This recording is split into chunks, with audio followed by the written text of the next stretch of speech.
Kumbaga harmless at fragile na po si Tatay Digong. Hindi na siya dapat ipinilit ilayo sa bansa. Hirap na po siyang maglakad, nakasungkod na nga po siya. Maski pagtali ng sariling sintas, hindi na niya maabot. Lahat naman tayo ay tumatanda, lahat tayo ay may minamahal na lolo, lola at tatay at mga kaibigang may edad na. Dapat po ay alagaan na lang po sila rito.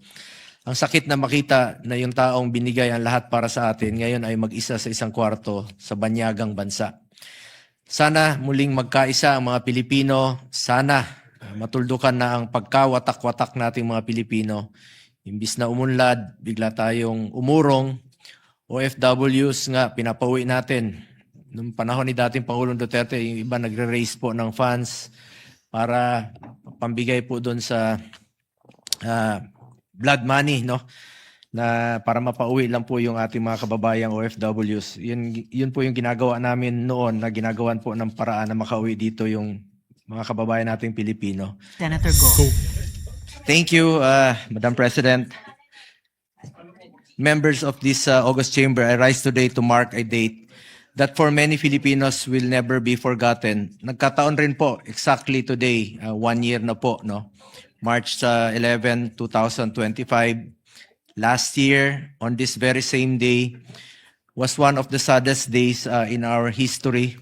It was a day when emotions ran high across our country, a day when millions watched in disbelief as former President Rodrigo Duterte was taken and brought in The Hague.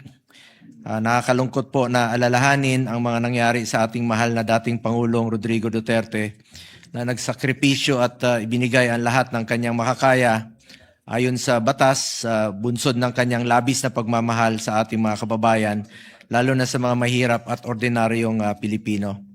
Mr. President, for many of us, it was more than a headline. It was more than a political issue. It was a moment that stirred memories and deep questions about our history as Filipinos.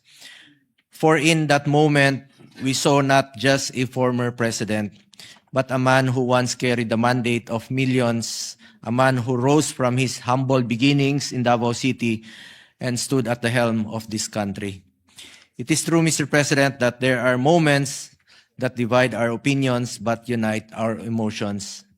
March 11 was one of those moments. Across homes, communities, and provinces, countless Filipino witnessed how someone they once entrusted with the highest office of the land was made to face prosecution and judgment far from his real home.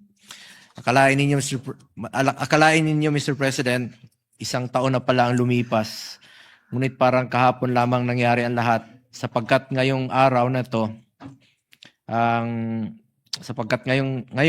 hanggang ngayon po, ay ang kalungkutan at pangungulila ay nananatili pa rin sa puso ng marami nating mga kababayan. 1 year has passed, yet the emotions remain as vivid as ever. The pain, the questions, and the sense of loss are still felt by many Filipinos who remember that moment not merely as a political event, but as a deeply personal chapter in their lives. That is why, Mr. President, in times like this, we must pause and reflect on principles that go beyond personalities and politics. We must ensure that what happened to former President Duterte should never happen again to anyone. No Filipino, regardless of position, influence, or political affiliation, should ever feel that the legal processes meant to protect our people can be set aside or disregarded. Siguraduhin natin na hindi na maulit sa kahit sino man ang pagsasantabi ng mga legal na proseso. This issue is greater than any of us or any personality. What is at stake here is our sovereignty and judicial independence as a sovereign nation and the dignity of every Filipino. Kung ang isang dating Pangulo ng ating bansa ay maaring tratuhin ng ganito, paano na lang po ang ordinaryong Pilipino? Nakakalungkot po, matanda na si Tatay Digong. In fact, yung picture na lumabas dyan na merong oxygen concentrator, totoo po yun. Panahon ng pandemya, bit-bit niya to parate kahit saan siya nag-travel. Alam naman natin na matapang siya at matatag siya, pero kitang-kita ko na rin ang kanyang iniinda. 71 years old na po siya ngayong March 28. At fragile na po siya. At maaring 81 na po siya. I'm sorry, 81 years old na po siya sa March 28. Kumbaga harmless at fragile na po si Tatay Digong. Hindi na siya dapat ipinilit ilayo sa bansa. Hirap na po siyang maglakad. Nakasungkod na nga po siya. Maski pagtali ng sariling sintas, hindi na niya maabot. Lahat naman tayo ay tumatanda. Lahat tayo ay may minamahal na lolo, lola at tatay at mga kaibigang may edad na. Dapat po ay alagaan na lang po sila rito. Ang sakit na makita na yung taong binigay ang lahat para sa atin, ngayon ay mag-isa sa isang kwarto sa banyagang bansa. Sana muling magkaisa ang mga Pilipino. Sana matuldukan na ang pagkawatak-watak nating mga Pilipino. Imbis na umunlad, bigla tayong umurong. OFWs nga, pinapauwi natin. Noong panahon ni dating Pangulong Duterte, yung iba nagre-raise po ng funds para pambigay po doon sa blood money, no? Na para mapauwi lang po yung ating mga kababayang OFWs. Yun po yung ginagawa namin noon, na ginagawan po ng paraan na makauwi dito yung mga kababayan nating Pilipino. Pero baliktad po ang nangyari kay Tatay Digong. Bakit natin isinuko ang sariling nating lahi? Pilipino rin po si Tatay Digong. Hindi dapat siya pinamimigay sa dayuhan. Mr. President, ang bawat Pilipino, mataas o mababa man ang katayuan sa buhay, saan man sa mundo, dapat may gobyernong masasandalan na hindi siya pababayaan. Former president man o hindi, karapatan yan, lalo na po pagdating sa kanyang kalusugan, kaligtasan at buhay. Mr. President, the world today is full of wars, bombings, and mass killings. Walang kasiguraduhan ang bukas para sa lahat.